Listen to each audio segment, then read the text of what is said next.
செய்யாமல் இருப்பது, கணவனுடைய பிள்ளைகளை முறையாக ஒழுக்கம் கற்பிப்பது, அவருடைய சொத்துகள் உடைமைகளை பாதுகாப்பதெல்லாம் ஒரு மனைவியின் பொறுப்பு என்று நபிகளார் சொல்லுகிறார்கள். இது பற்றி நிச்சயமாக மறுமையில் விசாரிக்கப்படுவோம் என்பதை மறந்துவிட வேண்டாம்.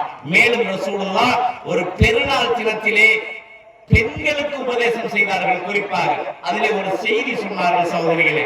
என்ன சொன்னார்கள் என்றால், நான் அதாவது மிஅராஜ் பயணம் எடுத்து செல்லப்பட்ட பொழுது அங்கே நரகத்தில் அதிகமான பெண்களை பார்த்தேன்.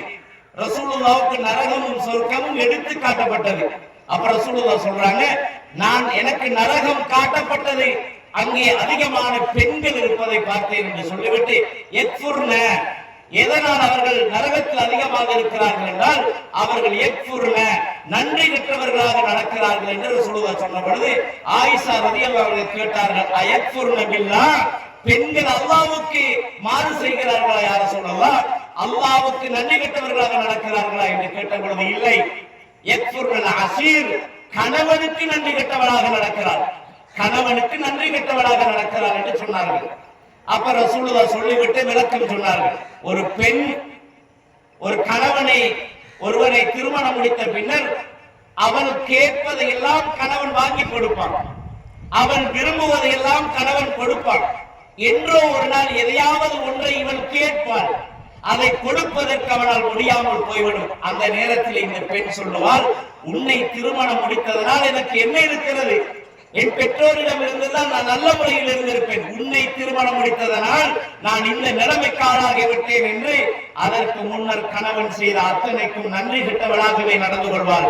இதனால் அவள் அதிகமாக நரகத்திலே பெண்கள் இருக்கிறார்கள் என்று சொல்லிவிட்டு ரசூலுல்லாஹ் சொன்னார்கள், இத்தத்தின் நாடவனோ விசக்கி தம்ரத்தின், ஒரு ஈத்தம் பழத்தின் கீற்றையாவது ஒரு துண்டையாவது தர்மமாக கொடுத்து நரகத்தில் இருந்து உங்களை காத்துக் கொள்ளுங்கள் என்று பெண்களுக்கு ரசூலுல்லாஹ் உபதேசம் செய்தார்கள்.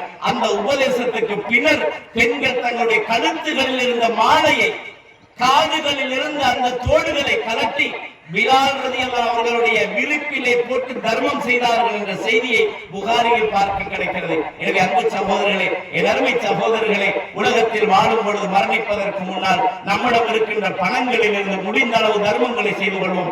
அல்லாஹ் குர்ஆனில் நிறைய இடங்களிலே மௌத்து வருவதற்கு முன்னர் நீங்கள் தர்மங்கள் செய்து கொள்ளுங்கள் என்று நிறைய சொல்லி இருக்கிறார். எனவே இந்த தர்மங்களை நம்மால் முடிந்த அளவு ஏழைகளையும் கவனித்து இந்த பெருநாளுடைய தினத்திலே எல்லோரும் சந்தோஷமாக கொண்டாடுவதற்கு நாமும் நம்மிடம் இருப்பதில் தர்மம் செய்து ஒன்றுபட்டு எல்லோரும் ஒற்றுமையாக ஒன்றுபட்டு வாழுவதற்கு அல்லாஹ் தஆலா நம் அனைவருக்கும் தௌஃபீக் செய்வானாக.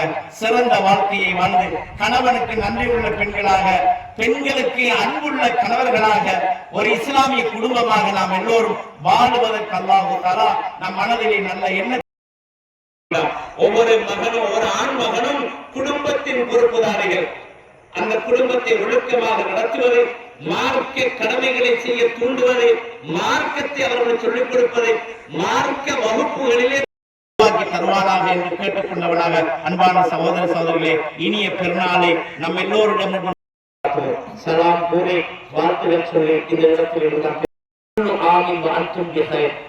எல்லா சாலிஹான அமல்களை அல்லாஹ் தஆலா பொருந்திக் கொள்வானாக, ஏற்றுக்கொள்வானாக என்ற வாழ்த்துக்களை கூறிக்கொள்வோம். அஸ்ஸலாமு அலைக்கும் வரஹ்மத்துல்லாஹி சாலிகளானால் நல்ல அமல்களை, சிறந்த அமல்களை என்னிடமிருந்து உங்களிடமிருந்து அல்லாஹ் தஆலா ஏற்றுக்கொள்வானாக என்ற வார்த்தைகளை வாழ்த்துகளாக சொல்லிக் கொள்ளலாம். வாழ்த்து சொல்லுவது தடை கிடையாது. மார்க்க